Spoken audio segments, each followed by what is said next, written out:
Less alone, more alive. I'm Karen Thurston. I'm Anissa Naishira. I'm Ben Grace. And I'm Flamey Grant. Welcome to Heathen.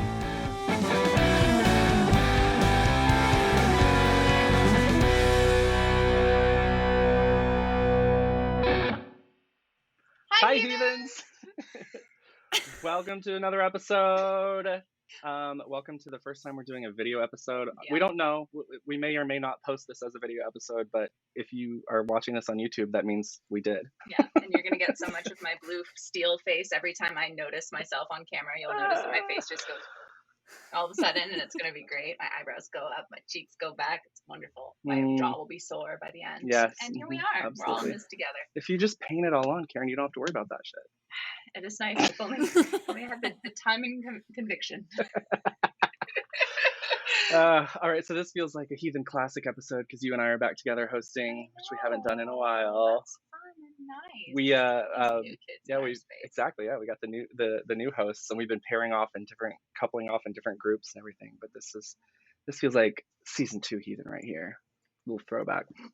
This is our throwback dance that we do. That's how that goes. Yes, exactly. So we'll stop talking now and get to our guest. So Brenda Marie Davies is on the line with us. Brenda of God is Gray. You probably are familiar with the YouTube channel, all of it. Very amazing work that you're doing. And we couldn't be happier to have you on Heathen. Thank you for coming. I'm so happy to be here. Yes, I identify as a sex-positive, LGBTQ affirming, science-believing, intellectual Christian. I guess now progressive Christian, which is sort of like new terminology, but that's where I fall. I love the intellectual part of that. That was great. Yeah, we should be bragging about that. Absolutely. Oh my gosh. I was the exhausting number.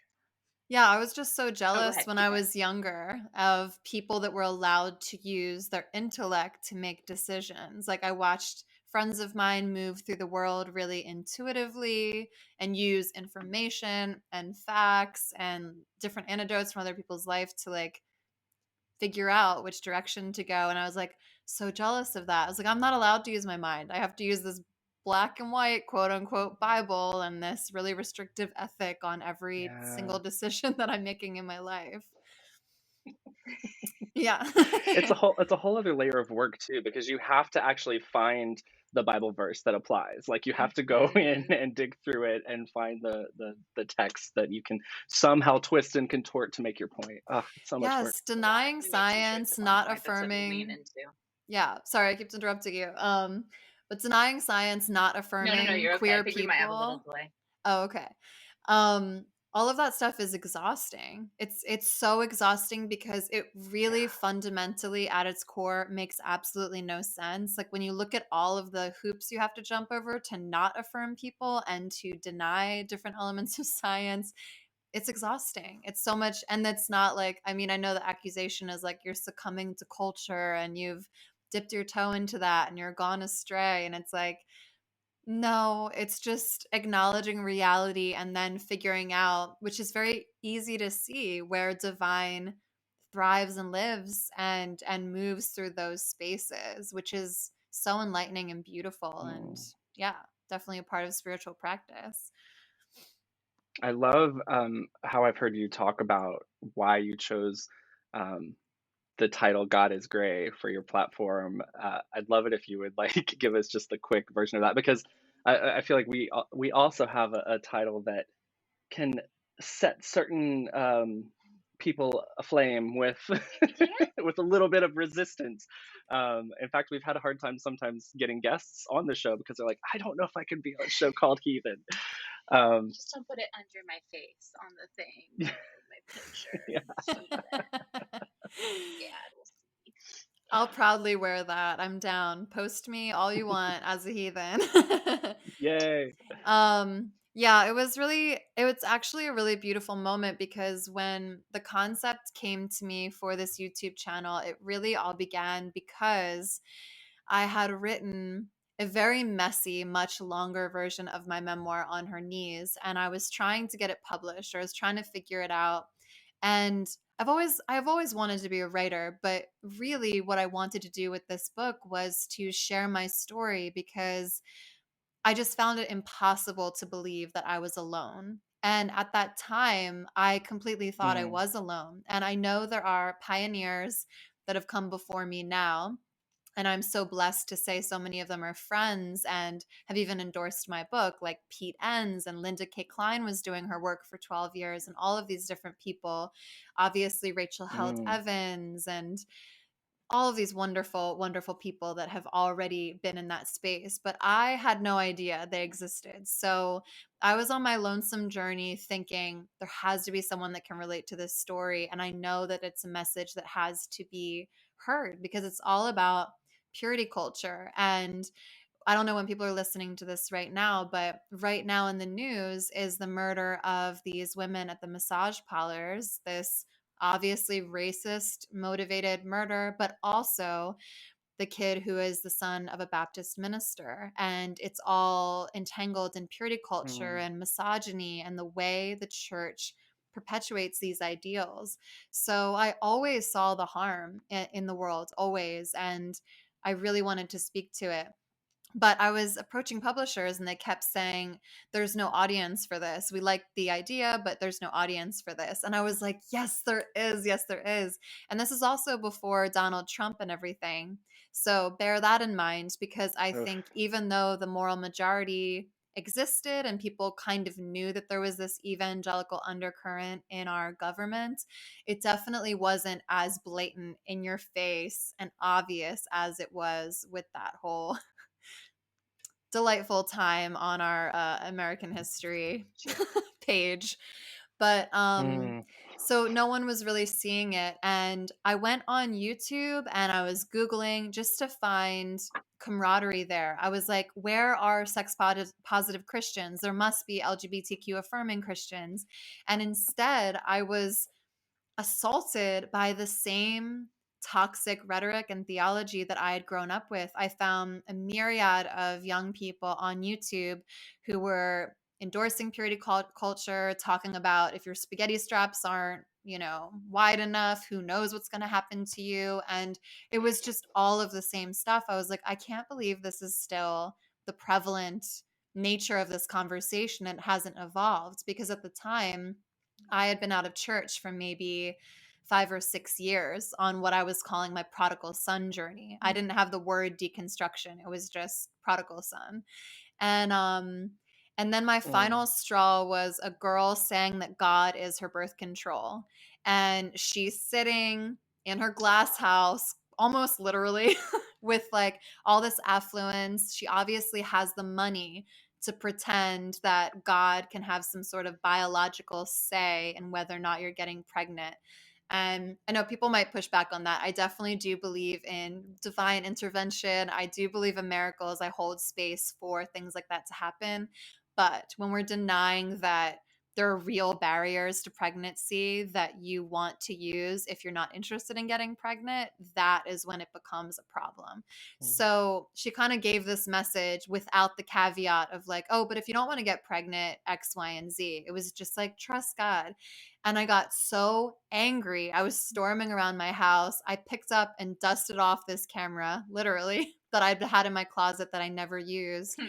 And I just went to upload my first video. And as soon as it came to me, I kind of like, I really had this moment where I just left. And when I came to again, I had written down like 40 topics that I thought I could use if I had my own YouTube channel. And God is Gray came to me immediately, and I was immediately arguing with divinity on that. I was like, I can't say that. Everyone's going to be like, God isn't gray, he's black and white. And I was like, it's going to be exhausting. No one's going to get it. But the title prevailed because it was always meant to be that title. And like I said, I identify as Christian, so it was to me a very divine and real experience of receiving that name. And now I think the polarizing reaction that it gets is also so beautiful because it's like if it strikes you and it offends yeah. you, fine, at least you're listening. Like come in here and listen to what we're all saying. Absolutely. I love it. I also love that anger was your motivation in that moment. That's my kind of person right there. Anger gets shit done. Yeah, it truly, truly does. It's funny you say that because Is anger that is is that not usually like an emotion I'm comfortable with because it's the only emotion that I feel I mm, have where I feel a sense of like a loss of self-control, and that kind of freaks me out because I'm like, oh, who hmm knows what I'll say, or Mhm. and I don't like that feeling. But at the same time, I have recognized that I do know how to exercise restraint, and I exercise restraint a lot on God is Gray. Like any spicy thing you might hear me say about something has been filtered down from like the worst version of it that I probably screamed in the shower Started earlier. here. It got here. And it came here. And then we bring it here. Exactly. Yeah. This is why I have Karen, because I'm the filter. Karen is the filter for Heathen. I would, if it were up to me, yeah, we there would be a lot more polarizing things coming out of the You Instagram write the account. email and then I go, okay, so we could say this. That's great. Or But there's a place for that. There's such a place and a need for us to be able to interact with our absolutely. anger well. And it does get shit done. It does Mhm. do work that other emotions just would take longer.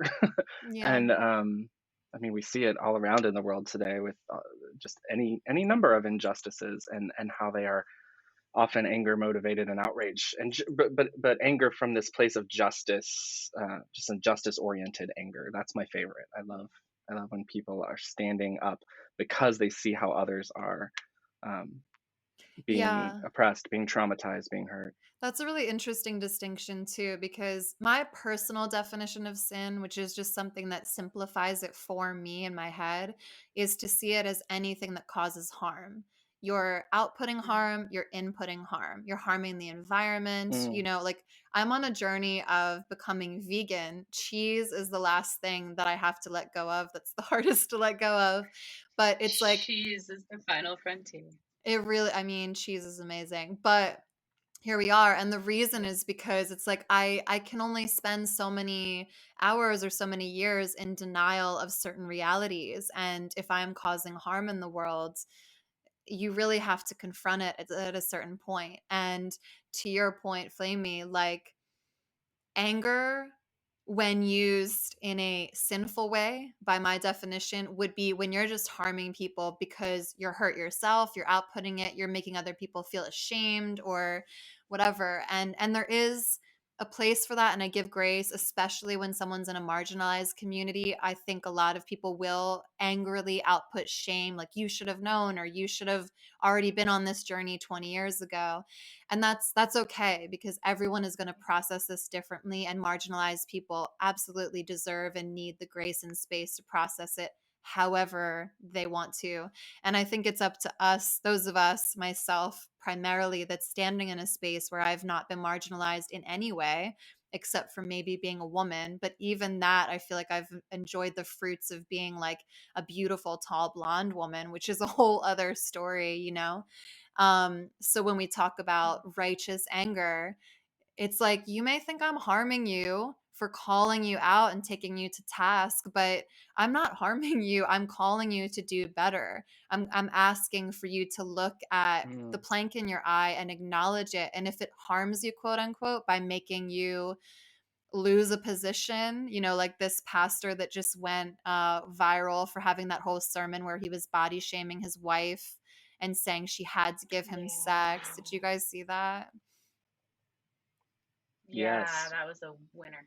Yeah. It's like that guy Yeah. might suffer harm in that he's going to lose his job or position, which it looks like he didn't even. It looks like they put him on a temporarily, probably paid leave of absence. So I'll believe it when I see it that Sure. he improves as a person.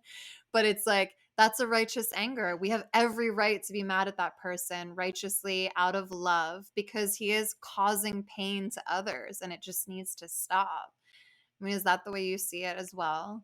Absolutely. Absolutely. Well, and I feel like that, I mean, we have the conversation a lot around like cancel culture versus consequences versus this, that, and the other thing. But there is just a constant need to reorient that pointing out the harm being done is not the same as doing the harm. Like hmm pointing out that this is harmful is not being the cause of the harm. That is identifying that this is harmful. So he, this pastor, is the person who has created the harm, and the harm is affecting him. That harm that he created, that he put out into the world, has an effect on others and on him. And there's a huge misdirect of like, what is divisive, what is causing harm, what is harmful. Yes, sure, he's experiencing harm in that, but it's harm that he put out there. It's harm that he created in the world, not the people who are pointing to it and saying, hey, this thing you did was harmful. Yeah, So, that's a brilliant distinction. You're exactly right. Enough of that pastor, though. I want to talk about you, Brenda. Could we get a little glimpse, maybe a little insight into what your upbringing was like, and especially if there was what religious scenarios were sounds really ominous. structuring your Yeah, like, it religious probably is. scenarios can be ominous. Yeah. But yeah, what did that look like for you coming up in the world? I was brought up casual Catholic, so we just went on holidays and guilty Sundays. It was very random. I loved the reverence of that space because to me, there wasn't for me guilt or shame. That casual nature of just like coming in occasionally just felt really good. I really felt divinity in that place and I loved the sensation of it. And I always brought it home with me too. Like I would always pray at my bedside for wars to end and for peace on earth and all these sweet young prayers. And I was very deeply affected by injustice and racial inequality and all of these different things from a young age whenever I do look back, which is why, Flamey, I love that we were talking about inner child work in our interview for my channel, because just remembering who you were as a child is so incredible, because when you're living out your true essence, I feel like it always reflects exactly who you were in those like really young formative moments, especially if you had like a really healthy childhood like I did. Like I was told I was beautiful and lovely and smart and beloved and all of these wonderful things. It was very quintessential and lovely. And then when I was 12 years old, everything got shot to hell. I went into an evangelical Christian church, self-proclaimed non-denominational Christian church. And that was the first time that I heard God cries when I masturbate, was one of the very first lessons I remember receiving. Oh. And poor God. Yeah, but poor God. Poor God. I know he's suffering a lot if that's what makes him cry, for sure. Just struggle up there. Yeah. But basically, I was also, from a very young age, really fascinated and drawn to sex. Obviously, as a young child, you don't like really know a lot about that. I wasn't engaged with it in any way, but I was dying to learn more, especially as I was coming into puberty. And that really like itched my ears when that pastor said that, because I was like, someone said sex in public. This is a handsome guy, Pastor Scott. Like, he's so suave and cool. He's talking about his dark sexual past and how he's repented for it. And now he's waiting for his wife. And it was just so engaging and amazing to hear someone talk about sex so openly. And now, of course, when we look back, it's like sex is spoken about in church constantly, but it's talked around and through and about anything but actual fact-based, science-based, healthy, edifying things about sex. It's basically like this concept. This is something you're going to enjoy so much when you get married. You're going to have a million orgasms. You're going to ride off in the sunset, but only if you subscribe to this very specific sexual ethic. Otherwise, the counterpoint is you're burning in hell for eternity. Super fun. Stakes are high. Yeah. Yeah. But I really fell hook, line, and sinker for it. And I've explained it to completely like non-Christian friends who just kind of became fascinated, because every time I talk about my childhood and saving myself from marriage and all of these things, people are like, oh, so you grew up in like a hodunk town of 14 people and your parents are religious? And it was like, no, I grew up like in Jersey with like a pretty diverse community of people, and it was completely myself. I was the one that brought myself into that environment and chose to live this out. But I realized it was because I had this very, very intuitive, real communion with divinity already. And all it took was this 23-year-old Pastor Scott to grab onto that really earnest, true piece of myself and my spirituality and say, that thing that you feel such a deep connection to, that you profoundly connect to at night, every night at your bedside, that thing cries when you masturbate. That Lord is actually heartbroken if you lose your virginity. And I really think that's what it was. It was just taking something earnest inside of myself and really twisting and perverting it into something it was never intended to be. None of your business, Pastor Scott. I'm just going to go ahead and throw that out there. Maybe not for you to comment on. Yeah, maybe not. Maybe just skip. Yeah, there's so much in that, right? Like the obsession with sex in youth groups in particular, and the pathology that comes out of that is so obviously directly plucked from that obsession. Like we know this. We know you can eroticize an ankle if you say that it is erotic to see an ankle. And so just the circular nature of the whole thing is, it's never surprising and it's always baffling. Yeah, the whole self-imposed nature of your your experience too. I just relate to that very much, because I did the same thing with my queerness. I mean, it was very much externally motivated. I believed it was wrong, and so I therefore took steps to correct it. But I mean, I no one put me in Exodus or conversion therapy. I did that to myself. So yeah, that it's interesting when it's so powerful that you've internalized it that much that you can change how you would otherwise be in the world. I also just wanted to comment on your casual Catholic upbringing and the divinity that you found there. I love that.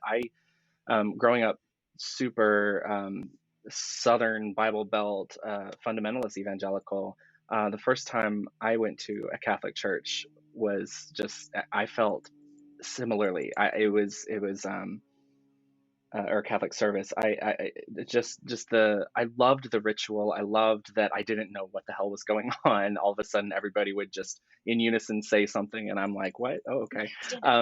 Stand, sit, kneel, do these things, and it was there was an embrace of mystery, at least in the church that I ended up going on like Wednesday mornings to mass just randomly because it was on the way. I lived very close to work and I would walk to work, and that's why I just popped in there one day just because there was a mass happening, and I was like, I want to see what this is all about. And I ended up going for like several months after that, just like getting up early in order to go to mass. Wow. Just because I loved the embrace of mystery that was there, and that was not a thing that was like ever talked about in my upbringing. Everything was known and black and white and not gray, and so I loved that there was space for the unknown and space for talking about things other than the supremacy of Jesus. They talked about Mary, they talked about saints. It was very interesting to me. Yeah, that is a good point. I was taught that, like in evangelicalism, I was taught that Catholics were idolizing Mary. But then when I look back at it again, I'm like, yeah, but then you just totally discarded her as an irrelevant character in the story. And I was even recounting this story of Mary and Martha, and I had never read that independently before. I just heard it, I'm going to try not to exaggerate, I'll say 15 to 17 times in evangelical spaces. And the story was always framed as Mary and Martha, Jesus comes to the house, Martha's scurrying around the kitchen like a big dumb idiot. Jesus is in her living room and she's just like missing the blessing because she's just so like not focused on the miracle, and she's completely missing it, and Jesus has to chastise her and remind her to like sit down and pay attention.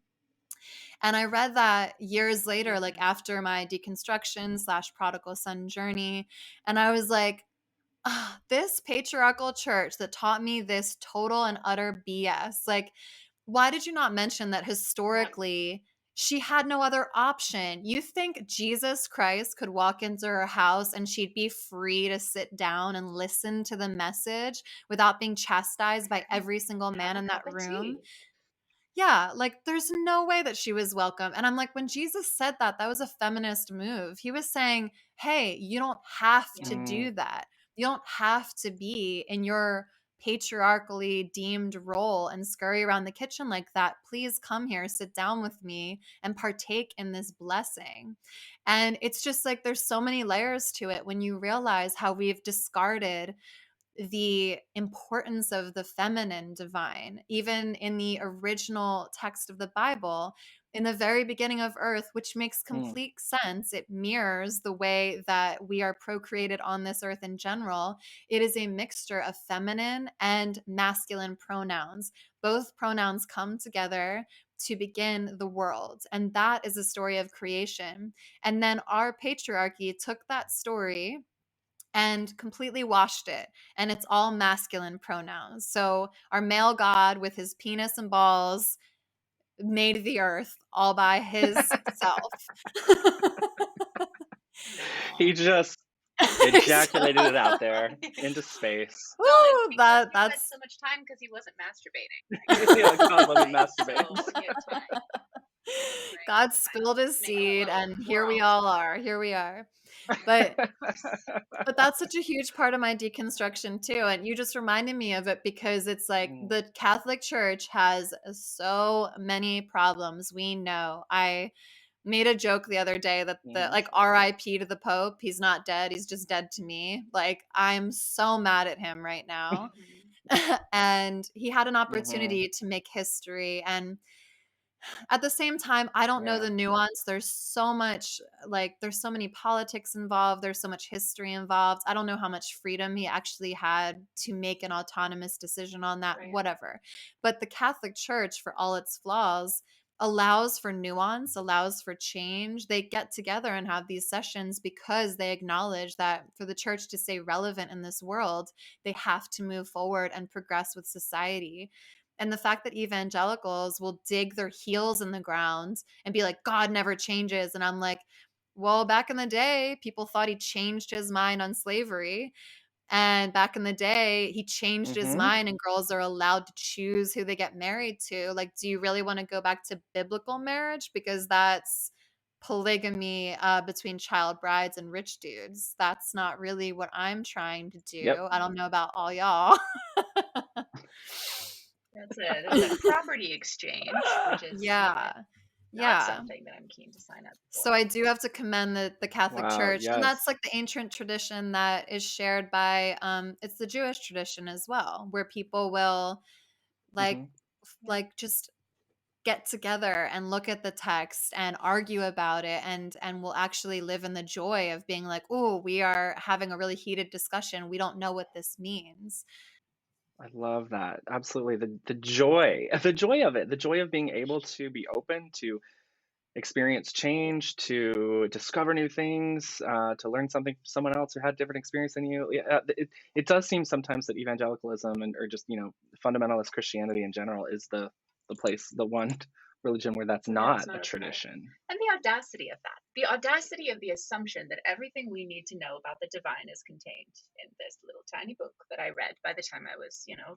I'd read it because I had to. And so by 12, I have now absorbed all of the knowledge that I need about the divine. That's it. That's Yeah. it.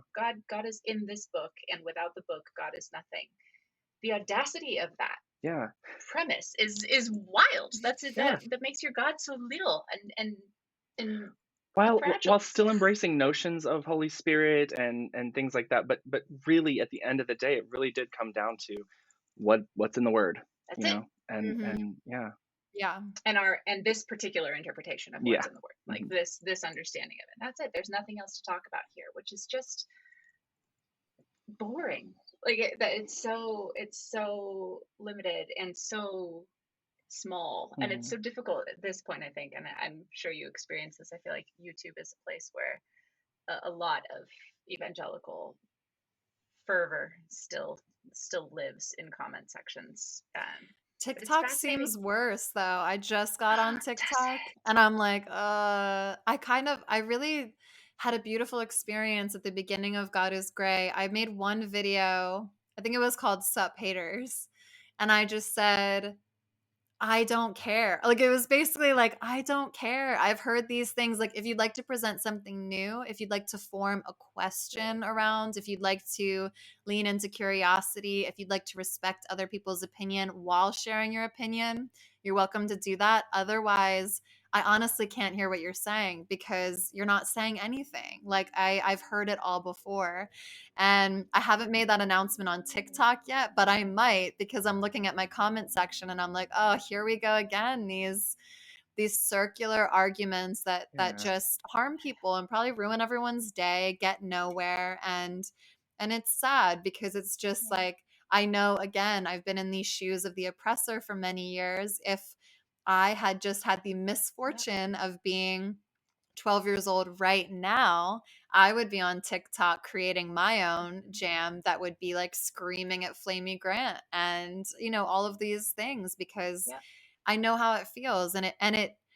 They, when they say it's coming from love, Mm, I really believe that it strangely is. And I know that can be a very triggering, hurtful Yep. thing, especially to say to someone in the LGBTQ community. But what I mean by that isn't, oh, they love you so much, so they're calling out your sin. It's just like, they've been told that love means to help no one else go to hell. And all of the anxiety that you feel about, I can't go to hell. No one yeah. I love can go to hell. I see this other beautiful person. I don't want them to go to hell. It's anxiety and fear. And I also say over and over again that the Bible says don't fear, or some variation of that, over 90 times. The Bible also said that our enemy, Mm, Satan, is the author of fear. And yet, we've built our church yeah. and our sexual ethic on a foundation of fear. Not right. Completely wrong. We're supposed to build everything on a foundation of love. And that's not having some sort of like Yeah. complacency with people. You're still calling out what you can see improving in yourself and your friends. Conviction is real. I get convicted all of the time. And it's brutal and it can just really like strike me to my core, but at the same time it is with that love that the Bible talks about. Like when you're called out with conviction, it mobilizes you. It tells you you can do better. I'm only telling you this because I know you're better than this. Mm, Whereas shame says you're a piece of garbage, and shame even knocks on your door after conviction. Like if your best friend tells you, hey, I know you can be better in this area, shame will then knock and be like, hi, do you want to feel like garbage about that thing that she just said? So you're like oh, Yep. constantly having to man. Everything battle you thought against was that. true is probably true. Yeah, well, and especially if you come from a tradition. I grew up, in a relatively, I call it a big box American church that self-proclaimed non-denominational evangelical, just Costco of churches. All here. And just especially when, I mean, the entire marketing plan is shame. The entire marketing plan is you are a piece of shit. That's it. And you need Jesus and whatever else in order to be tolerable to God, to anyone. You need these things. And so no matter how, I think, much work and healing and all of the things that we are doing to get past and through that, there's still just this, it's just there. And I've kind of gotten to the place where I'm like, it's always going to be there. That work is always going to be in the now, daily, present work that I'm doing. That having to just go back and say, I know what I know, and use all the tools that I have to shut down that shame voice. I don't think I'm ever going to evolve enough that knock doesn't happen and then I don't hear it. It's just in my bones. It's the story that I was given. Yeah. Yeah. Yes. Dismantling those stories takes such a long time. Well, speaking of stories, and we're experiencing some delay, listeners. So sorry if that's coming through in the conversation. There's a delay in probably our internet connection. stories, I love that we spent a minute talking about Mary and Martha and Mary, the mother of Jesus, because I mean, my interest and obsession with femininity probably didn't begin in church, but it was certainly fueled by the stories. The most interesting stories in the Bible to me were the Esthers and the Ruths and the jail. I like that woman is a badass, and I love her so much. And I love that you've chosen to use Jezebel in the title of your book, and I just wondered if there's a story behind that. The memoir, listeners, is called On Her Knees: Memoir of a Prayerful Jezebel, and I think that's a badass title, and I'd love to hear. Oh, the cover is absolutely beautiful. Oh, thank you. But I'd love to hear more. Yes, I love that question. No one's asked me that before. And yeah, I just brought up the delay because I didn't want anyone to think they're like going to be like, she's so rude. She keeps cutting them off. No, not at all.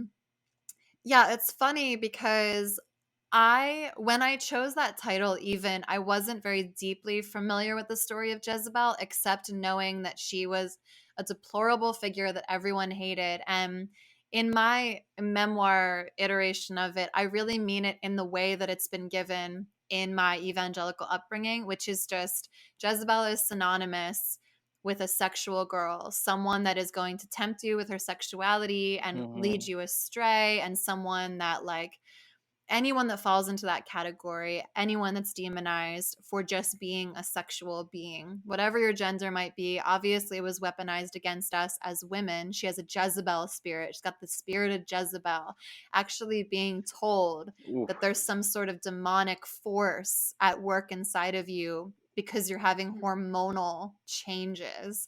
And it was just so repressive and also so dismissive and gross towards, I mean, sex workers would epitomize it, just being told. Like I noticed recently actually that I was watching some very, very old Dateline. Don't even ask me. It's quarantine. I don't even know how I stumbled on this. It's just like some 10-year-old Dateline episode. But I noticed the host say, they were basically doing one of those things. I don't know if it was Dateline. It was one of those things where they experiment to see how people would react in a certain situation. So they sent in this girl to a restaurant to pretend she was being like taken away or something. And the host said something like, this is a girl from the right side of the tracks. She's not just a runaway. She's not just a prostitute. He used the word just. And when you look at like all of the sex workers that have been murdered and their murders haven't been investigated because any woman who has her sexuality, I'm trying to think of the right way to say it, but any woman who is exercising her sexuality with any sort of autonomy in any sort of way that isn't this structurally like repressive, like this is just for your husband and that's it. And the obvious epitome of that would be a woman that is getting paid to have sex with people. She is discarded even in secular society as just. And again, we see it as recently as yesterday with this tragedy at the massage parlors, and bringing up all of those stories, whatever. So I meant it that way. I meant I have been a very sexually motivated being since I can remember. Since I was really little, I was like masturbating at 3 years old, and that is a really formative part of the human experience. Obviously, even something like kinks are formed by the time you're 6 years old. So in my book, I describe my sexuality as like a tree growing through cement in the evangelical church, because it was this powerful force that was so inherent to who I am as a human being, but they were trying desperately to stifle it as hard as they could in this layer of cement, and it just couldn't be contained. And I prayed the whole time. That's why I called myself a prayerful Jezebel, because I was like, I'm never letting go of Jesus. I'm never letting go of any of this. Yes, I am knee deep in my sexuality. I talk about in the book how I'm actually not a fan of either extreme. I don't like purity culture, or no, sorry. I hate purity culture. I want to burn it to the ground. And I'm not a fan of hookup culture, because both of those extremes are things that I I think of being disembodied in both experiences, where you have to take pieces of yourself away to justify what you're doing or to justify what you're not doing, to reside fully in one of those spaces. Whereas my book advocates for a really beautiful, healthy sexual ethic that I call sexual integrity. We're sort of like in the middle of this pendulum. You're centered. You are experimenting over here. You're being your Jezebel self. And then you're like, that didn't feel good. I didn't like that. And you're swinging back here. And whatever you do on the other side of that, and you're free to explore your humanity and who you are without believing the lie, the complete fallacy that your original sin is your libido. Like these are just inherent Mm, pieces of ourselves. But also, I started researching Jezebel more because I was like thinking people were going to ask me the question, because a couple of naysayers were like, how could you take on that term and try to make it positive? She was disgusting. But again, in my mm, book, I have this one part where I'm like, the men of the Bible are flawed. David, Solomon, they're complicated, they're flawed, they have their bad days, they had a rough whatever. The women are evil. Eve is evil. Jezebel is evil. They have no redeeming qualities. They are discarded. They are trashed. And mm. that is, again, patriarchy at its finest. And it's so untrue. So for me, I'm like, you know what? I am claiming Jezebel as a term that I am happy to take on. And also, her story has to be so much more complicated. I've been reading about her more, and I'm just like, it's basically a woman that wasn't falling in line with what she was supposed to be. They were mad at her because she was Yeah. worshiping different gods, and she sounds like she was really immersed in her sexual power and her autonomy, and she was brutally murdered and eaten by dogs for it. Yep. I love Yeah. Jezebel. Oh, God bless her. Like I want to know more about her story because I know we've been fed a patriarchal lie about who that woman was. 100%. Yes. Oh, I love it so much. Yeah.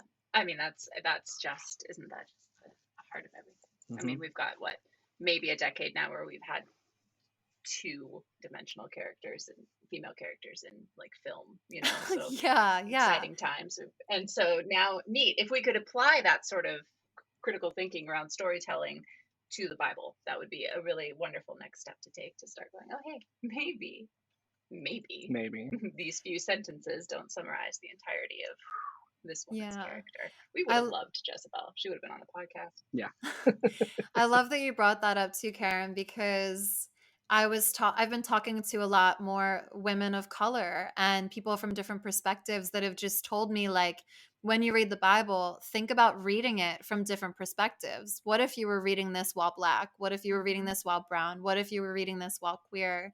And just realizing the richness of stories that have been completely dismissed, again, because they've been given through this white patriarchal lens. And again, it's so limiting. It's so limiting of God. There are so many facets to each story in the Bible, and the hero isn't always the white guy, which is what we've been told. And even our Jesus got turned into a white guy, and that's not even true. So, but also to your Mm, point as well, like, I talk so much about the church and my problems with that, but I also live in Hollywood, in Los Angeles, California. I'm a model. I've been an actress. I would love to turn my book into a movie or a TV show. It's definitely a dream of mine. And all of that said, it's like, yeah, women have been peripheral characters that were used to just like move the story a little bit. I used to read for so many parts that were like slutty girl number 3, and they would just have that on a piece of paper. I've been in so many auditions where they wow. would make you sign off and say you were willing to do nudity before they even listened to you speak. So it's immersed in everything, and the church is obsessed with not having sex, the culture is obsessed with having sex, and both cultures are obsessed with repressing the feminine voice and the typically repressed voice of a queer person, of a person of color. And thank God it's changing. And as much as church demonizes Hollywood and says it's like leading us astray, I always see Hollywood as really leading the charge to diversity and to storytelling, because they're always on the forefront, for my opinion, of these like beautiful moves, because artists are in that space. Artists are always going to challenge the status quo. Artists aren't responsible for raising your children right or for being utmost in their own morality, but they'll always shake the tree and be like, what's going on in this tree? Or like, I deserve a seat at the table. Look at me. And that is going to have to bleed into church. Church should welcome that thing that they're so scared of. I love that. I Hear, love hear. that. I love all of that. I'm just standing ovation. Standing ovation, all of these things. But I feel like that is, and that I think that's what we're seeing so much of right now, is this like a lot of this panic around, oh God, the culture is going to infiltrate. Is that, yeah, like that is the reality. In order for the Thank church God. to survive, we have access now. We've got the internet. We've got kids who are growing up and they can get on TikTok at 11. So you can't shield them from this anymore. You can't pretend like this isn't happening, and it isn't as easy to other as it used to be, right? The church can't other the way that it could when we were kids. Even it can't do that as effectively anymore, because you've got Flaming on TikTok that my daughter can go find. You can find your people. Yeah, and that the church will have to answer and adapt to that. And if we are not to live in a spirit of fear, then perhaps, I don't know, if God is in control, right? Then maybe there's something in there that ultimately could take the church to a better place, that can open up some of these closets and get some of the skeletons out of there. Yeah. Maybe. I love that. Yeah, maybe. Or burn it down. I mean, whatever. Depends on the day. I wasn't going to say it, but you just said it. It does depend on the day. I love that you're actually the second guest we've had on Heathen who's talked about masturbating, a female identifying guest who's talked about masturbating at the age of 3. I don't know if it's exactly 3, but we have sex-isodes every now and then where that's the theme, and one of our sexperts that we have had on multiple times has talked about that. And that's a thing that I would never have known without having these kinds of conversations. And so yes, it's so important that this kind of content is out there for people to find, because clearly y'all ain't the only two, No. There's other people who probably need to know. I mean, I wasn't one of them. I didn't know what was going on down there when I was 12, 13. It took me a long time to figure out what the little erection was, but this is so important. Good stuff. I want to respect your time, and so before we let you go, could we, Brenda, is there something in your experience, your spiritual experience right now, that is just really helpful for you? We love to kind of close out with that, whether that's something you've reclaimed from your past spiritual experiences, or just like a whole new practice. What's working for you that's making you feel whole and alive, and voicing the things that have been oppressed for so long? Hiding my phone when my son's around. Presence, like true presence. I love how C.S. Lewis in Screw Tape Letters has this sentiment where they're communicating the demons, and the demons are like, just keep him in the past or the future, because God is in the present. And that is so true. It's not just, I mean, it feels like it could be stressful, but it's like presence is where everything is. The person sitting next to you, in front of you, is the most important person in the entire world, because this moment right here is all that actually exists. Everything else is a figment of your imagination, essentially, or a figment of like how you perceived a situation to be. So practicing presence and with that embodiment has become so crucial to me. And Jamie Lee Finch's work has been really formative for me and important. Her book, You Are Your Own, because she was the first person to help me identify what my body was doing and how I'd neglected her, and also encouraging me to call my body her. Give your body pronouns that you would respect a human being with.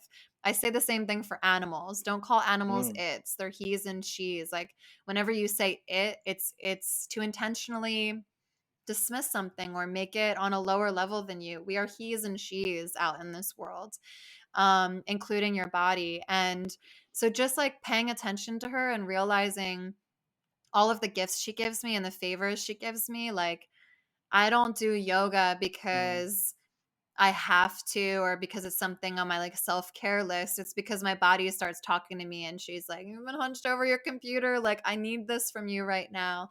And I used to just like dismiss. Like, I'm busy, I'm busy, I'm busy. And just honoring the temple. Like, I've heard that so many times, and it was always equated to like, therefore stay a heterosexual virgin until you're married. It's like, that's not honoring your body. Honoring your body is actually honoring her and listening. And just those little check-in things, like if you're noticing your heart rate go up or you're having anxiety about something, just like pressing in and being like, "Hey girl, like what's up? Are you okay? What's going on?" And hot showers are another part of that practice for me. I get so many revelations in showers, and I just let the warmth of the water hit my skin and breathe it all in, and there's no distractions in there. And that's when I really take the time to check in, I think, with all pieces of me. And then sexually, because I'm sure a lot of people listen to my work because of the sexual element, I'm making sure to always have fully embodied sexual experiences. And something brand new that I brought into mm, that is masturbation, because I've always masturbated, but I've never mindfully masturbated. So that's something new for me as well, where I'm just like, I'm actually going to honor this experience and be mindful. And if you're feeling guilty or shameful, check in with it and be like, okay, this is coming up for me. And like remind your body that she's safe, that this is good, this is healthy, it's okay.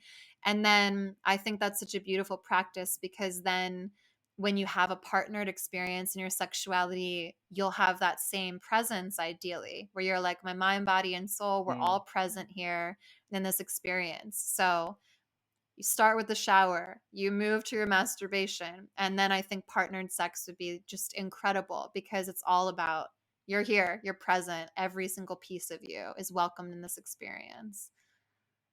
That's fabulous. That's an amazing list. I love it. That's my shit. I love it.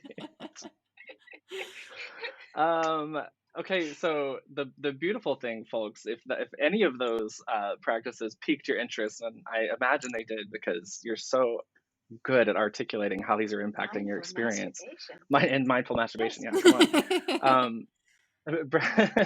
Brenda, you're talking about these things on your platform and obviously in your book. So folks, go pre-order the book right now. The link is going to be in our show notes. So it's just a click. Just go right there right now. Pre-order it. Do us that solid. And then Brenda, where else can people find you and learn more about these things? I'm trying to do my TikTok at God is Gray on TikTok. It's a I don't know if I struggle. follow you yet, so I'm gonna get on there and go follow you right I don't want to have to TikTok. now. Oh, I know there's just so many things on the list. But yeah, TikTok, I will start having fun with it. I'm on the journey. And then God is Gray on Instagram It is is a journey. where, yeah, it's where I'm most active. Twitter, I'm least active, but you're still welcome to follow me. That's God is Gray XO. And then if anyone wants a resource list of books that have just changed my life and blown me away, there's a beautiful resource list on the back of my book when you buy it. It's out April 6th. But also, if you email Yay. godisgrayxo@gmail, the automatic reply will give you a list of resources as well. And I apologize in advance. I like never respond to emails really, but I try my best to read them and I love them. I love everybody. I just don't have the bandwidth. I'll have a help one day. Fantastic. All of those things are going to be linked in the show notes as well, folks. So go click on those now. And thank you, Brenda. This was just delightful. We've loved having you. Yeah. You are a prophetess and a Jezebel, a prayer for Jezebel. I love it. Let's hang out in San Diego when we're vaxxed. Let's do it. We're not Yes. All right. I love you guys. Thank you for having me.